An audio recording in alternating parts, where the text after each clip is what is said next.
नदियां ऐसी नहीं दिखनी चाहिए। आज कई नदियां सपाट, संकरी, सूखी और कंक्रीट से घिरी हैं। लंबे समय से इंसान नदियों के रास्ते और लैंडस्केप बदलकर उनका इस्तेमाल खेती, उद्योग, परिवहन और किनारों पर निर्माण के लिए करते आ रहे हैं। लेकिन नदियों और उनके किनारों की जमीन यानी फ्लड प्लेन एक जरूरी काम करते हैं। लाइप्जिग, मार्क्लीबर्ग और श्केयुदिस जैसे जर्मन शहर एक प्रमुख फ्लड प्लेन पर स्थित हैं, जो मध्य यूरोप के सबसे बड़े शहरी फ्लड प्लेन्स में से एक हैं। जर्मनी की प्रमुख नदियों के किनारे बहुत से फ्लड प्लेन तटबंधों की वजह से अतिरिक्त पानी नहीं संभाल पाते। कुछ बचे खुचे फ्लड प्लेन क्षेत्रों पर खेत और मकान बन गए हैं। माना यही जाता है कि यूरोप में अधिकांश फ्लड प्लेन्स नष्ट हो चुके हैं, लेकिन वो एक जीवंत इकोसिस्टम का हिस्सा हैं और कार्बन को सोखकर जमा करते हैं। तटबंधों के ऊपर से पानी बह सकता है या वो दरक सकते हैं, जबकि फ्लड प्लेन अचानक आई बाढ़ को काबू में रखते हैं और फ्लड प्लेन के लैंडस्केप को फिर से जिंदा कर पाना संभव है। इकोलॉजिस्ट माथियास शॉल्स दशकों से नदियों और वेटलैंड्स की भूमिका का अध्ययन कर रहे हैं। 40 साल पहले हमें एहसास हुआ कि बाढ़ के मैदान पर उगा ये जंगल विस्तार की प्रक्रिया से गुजर रहा था। बहुत से ऐसे पेड़ यहाँ पनप पाए जो बाढ़ रोकने में सक्षम नहीं थे, और उन्होंने यहाँ उगने वाले पेड़ों की प्रजातियों को खत्म कर दिया।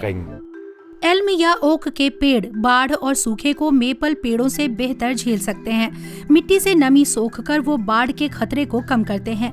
इसीलिए शोधकर्ताओं ने दशकों तक हर बसंत पर जंगल के एक छोटे से हिस्से को पानी से भरा और उसके नतीजे देखे।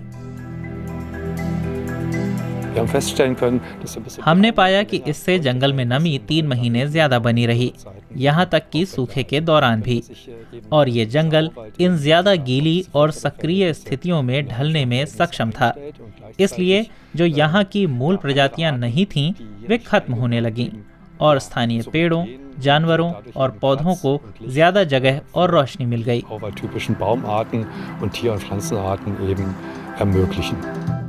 एक तरह से जंगल को ज्यादा पानी झेलने की दोबारा ट्रेनिंग मिली। 30 साल का डेटा बताता है कि इकोसिस्टम कैसे अपनी प्राकृतिक अवस्था में लौट रहा है। शोधकर्ता भी हैरान थे कि पानी का स्तर बदलते ही जंगल की सेहत कितनी तेजी से सुधरी। राइनर वेडनर लाइप्जिग के जल संसाधन विभाग में इंजीनियर हैं। 1990 के दशक के अंत में लाइप्जिग ने पुरानी नहर प्रणालियों को फिर से मुख्य जल प्रवाह से जोड़ना शुरू किया, जैसा कि यहाँ बुरगाउनवाह में। तटबंध को कुछ जगहों पर काटकर पानी को फ्लड प्लेन में जाने दिया गया। हम लोग भूजल स्तर में साफ बढ़ोतरी देख रहे हैं। इतने कम समय में भी, इतनी छोटी सी वाटर बॉडीज में भी नतीजे बिल्कुल साफ साफ दिखते हैं। 2018 में शहर प्रशासन ने गैर सरकारी संगठनों के साथ मिलकर अगले 30 साल में फ्लड प्लेन को रिस्टोर करने पर सहमति जताई। आप देख सकते हैं कि हमने खेत को जंगल के छोर से काफी दूर हटा दिया है, जिससे पानी का एक विशाल गलियारा बन गया है। क्रिस्टियाने फ्रोबर्ग इस प्रोजेक्ट की इंचार्ज थीं। हमारे पास बहुत सी निकासी हैं जिनके जरिए बाढ़ आने पर पानी बह निकलता है। वो इस बहुत ही निचले तट से होते हुए सीधे जंगल में बह जाता है। इसका मतलब हमने 5.5 किलोमीटर का जो नया जलमार्ग हाल में तैयार किया है, उससे बाढ़ के मैदान पर उगे करीब 45 हेक्टेयर जंगल में साल में कई बार पानी छोड़ा जा सकता है। मछलियाँ और दुर्लभ कीट प्रजातियाँ यहाँ बस गई हैं।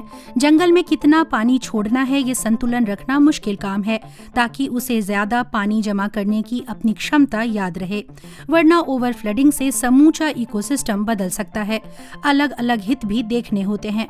क्षेत्र के किसानों को भी बाढ़ की योजना को लेकर भरोसा दिलाने की जरूरत है। लैंडस्केप में ज्यादा पानी लाने का मतलब खेती छोड़ना नहीं है। आपको सिर्फ खेती के नए तौर तरीके अपनाने होंगे, जैसे एक समय की खेती लायक जमीन को एक जंगली चरागाह में बदलना। नदी के 16 किलोमीटर में फैले बाढ़ के मैदानों को अगले 10 से 15 साल में पुनर्जीवित किया जा सकेगा। सूखे हुए हिस्से फिर से जुड़ेंगे और मूल फ्लड प्लेन एरिया का 30% हिस्सा फिर से पानी में होगा और फिर वो ऐसा दिखेगा। जाहिर है ऐसे प्रोजेक्ट काफी महंगे होते हैं।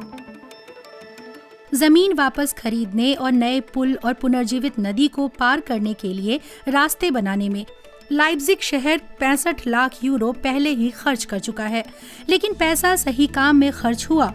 दरअसल जलभराव या बाढ़ यूरोप में सबसे महंगी प्राकृतिक आपदा है। बाढ़ से इस सदी के अंत तक 6.8 अरब यूरो के नुकसान की आशंका है। अधिकांश यूरोपीय शहर बाढ़ के मैदानों पर बसे हैं। भविष्य में कुछ शहर भारी बाढ़ की चपेट में आ सकते हैं। साथ ही बहुत से जलमार्गों में जो बदलाव किए जा रहे हैं उनसे बाढ़ का जोखिम बढ़ रहा है।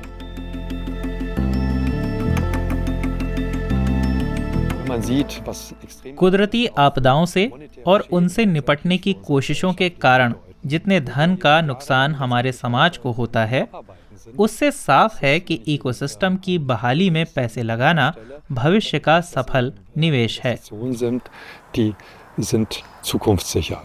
इसीलिए बाढ़ के मैदानों पर स्थित अधिकांश यूरोपीय शहर प्रकृति से जुड़े ऐसे तरीकों का प्रयोग कर रहे हैं।